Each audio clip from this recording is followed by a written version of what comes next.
Welcome. Thank you for watching tonight. I'm going to start with a brief guided breathing exercise, but I've added a chapter so you can skip right to the story if you like. Start by bringing your attention to the surface beneath you,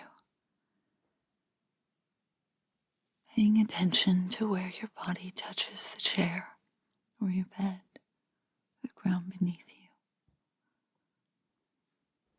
Just notice the way that your body feels when it's being supported, and allow yourself to rest fully, relaxing each muscle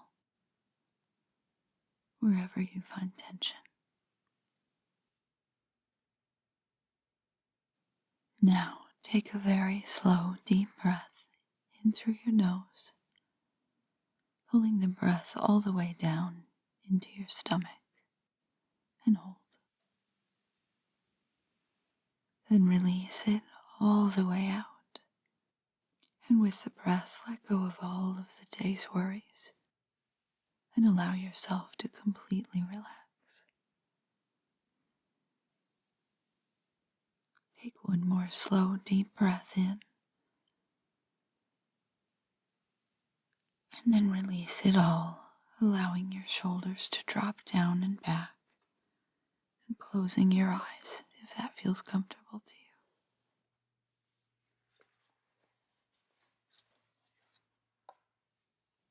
This story will be the last in the series of Oscar Wilde fairy tales.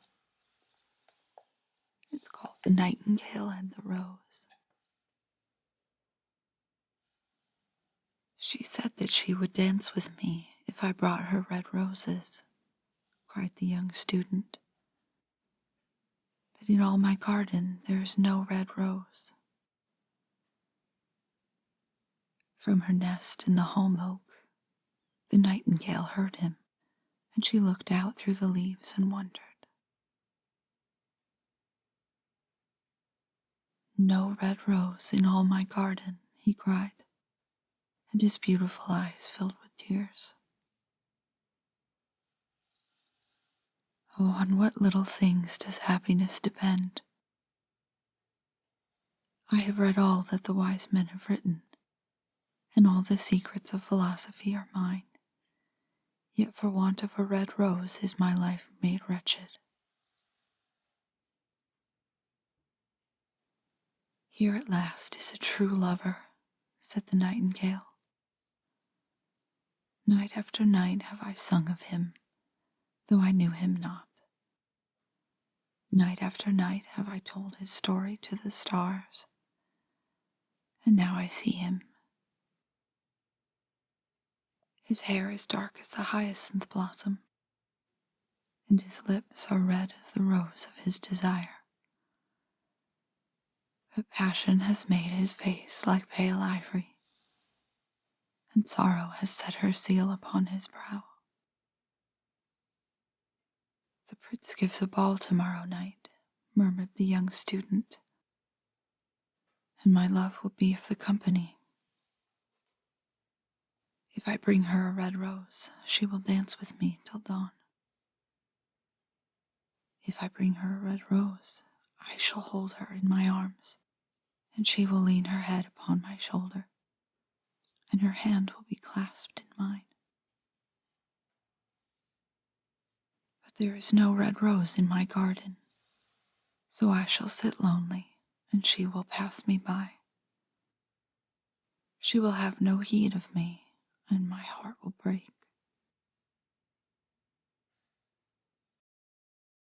Here indeed is the true lover, said the nightingale. What I sing of, he suffers. What is joy to me, to him is pain. Surely love is a wonderful thing. It is more precious than emeralds, and dearer than fine opals. Pearls and pomegranates cannot buy it, nor is it set forth in the marketplace. It may not be purchased of the merchants, nor can it be weighed out in the balance for gold. The musicians will sit in their gallery, said the young student, and play upon their stringed instruments. And my love will dance to the sound of the harp and the violin. She will dance so lightly that her feet will not touch the floor, and the courtiers in their gay dresses will throng round her. But with me she will not dance, for I have no red rose to give her. And he flung himself down on the grass and buried his face in his hands and wept. Why is he weeping? Asked a little green lizard as he ran past him with his tail in the air. Why indeed, said a butterfly who was fluttering about after a sunbeam.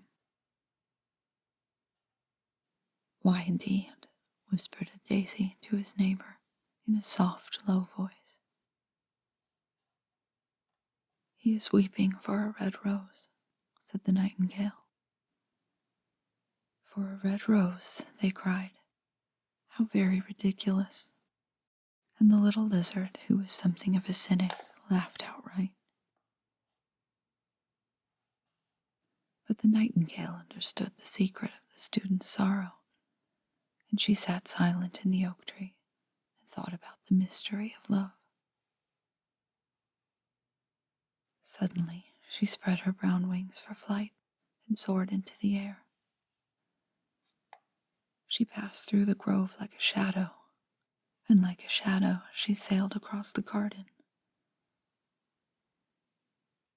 In the center of the grass plot was standing a beautiful rose tree, and when she saw it, she flew over to it and lit upon a spray. Give me a red rose, she cried, and I will sing you my sweetest song. But the tree shook its head. My roses are white, it answered, as white as the foam of the sea, and whiter than the snow upon the mountain. But go to my brother who grows round the old sundial, and perhaps he will give you what you want. So the nightingale flew over to the rose tree that was growing round the old sundial. Give me a red rose, she cried, and I will sing you my sweetest song. But the tree shook its head. My roses are yellow, it answered, as yellow as the hair of the mermaiden who sits upon an amber throne, and yellower than the daffodil that blooms in the meadow before the mower comes with his scythe. But go to my brother who grows beneath the student's window, and perhaps he will give you what you want. So the nightingale flew over to the rose tree that was growing beneath the student's window. Give me a red rose, she cried, and I will sing you my sweetest song. But the tree shook its head. My roses are red, it answered, as red as the feet of the dove, and redder than the great fans of coral that wave and wave in the ocean cavern. But the winter has chilled my veins, and the frost has nipped my buds, and the storm has broken my branches, and I shall have no roses at all this year. One red rose is all I want, cried the nightingale. Only one red rose. Is there no way by which I can get it? There is a way, answered the tree, but it is so terrible that I dare not tell it to you. Tell it to me, said the nightingale. I am not afraid. If you want a red rose, said the tree, you must build it out of music by moonlight and stain it with your own heart's blood. You must sing to me with your breast against a thorn. All night long you must sing and the thorn must pierce your heart, and your lifeblood must flow into my veins and become mine. Death is a great price to pay for a red rose, cried the nightingale, and life is very dear to all. It is pleasant to sit in the green wood and to watch the sun in his chariot of gold, and the moon in her chariot of pearl. Sweet is the scent of the hawthorn, and sweet are the bluebells that hide in the valley, and the heather that blows on the hill. Yet love is better than life, and what is the heart of a bird compared to the heart of a man? So she spread her brown wings for flight and soared into the air. She swept over the garden like a shadow, and like a shadow she sailed through the grove.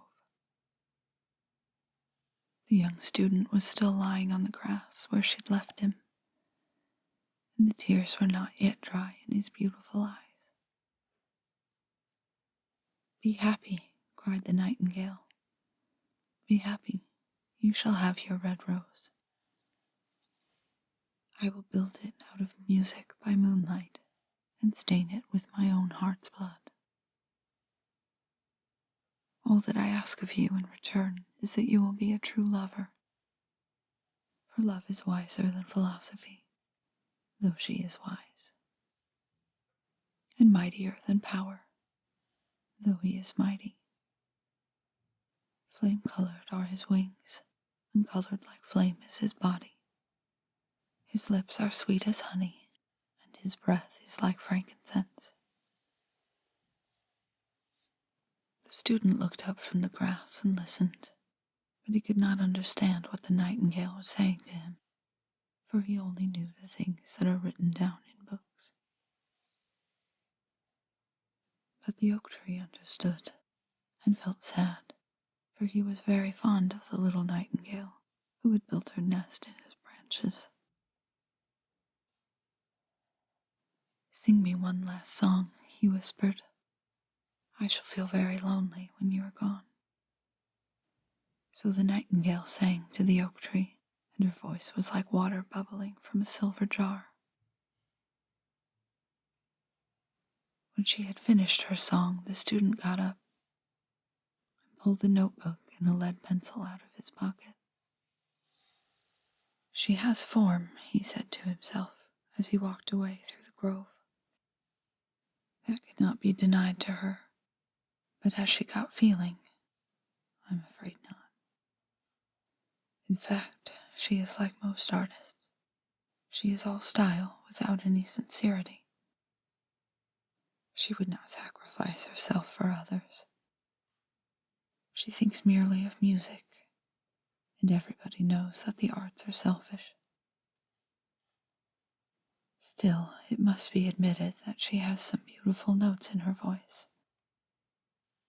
What a pity it is that they do not mean anything or do any practical good."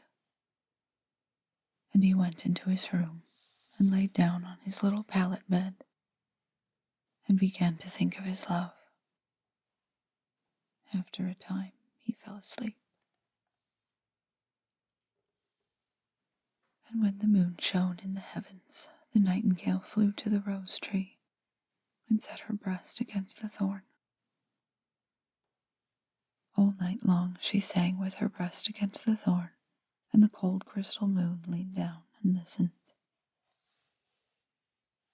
All night long she sang, and the thorn went deeper and deeper into her breast, and her lifeblood ebbed away from her. She sang first of the birth of love in the heart of a boy and a girl, and on the topmost spray of the rose tree there blossomed a marvelous rose, petal following petal, as song followed song. Pale was it at first, as the mist that hangs over the river, pale as the feet of the morning, and silver as wings of the dawn, as the shadow of a rose in a mirror of silver. So is the rose that blossomed on the topmost spray of the tree. The tree cried to the nightingale to press closer against the thorn. "Press closer, little nightingale," cried the tree, "or the day will come before the rose is finished." So the nightingale pressed closer against the thorn, and louder grew her song, for she sang of the birth of passion in the soul of a man and a maid. And a delicate pink flush came into the leaves of the rose, like the flush in the face of the bridegroom when he kisses the lips of the bride. But the thorn had not yet reached her heart, so the rose's heart remained white. For only the nightingale's heart's blood can crimson the heart of the rose. The tree cried to the nightingale to press closer against the thorn. "Press closer, little nightingale," cried the tree, "or the day will come before the rose is finished." So the nightingale pressed closer against the thorn, and the thorn touched her heart, and a fierce pang of pain shot through her.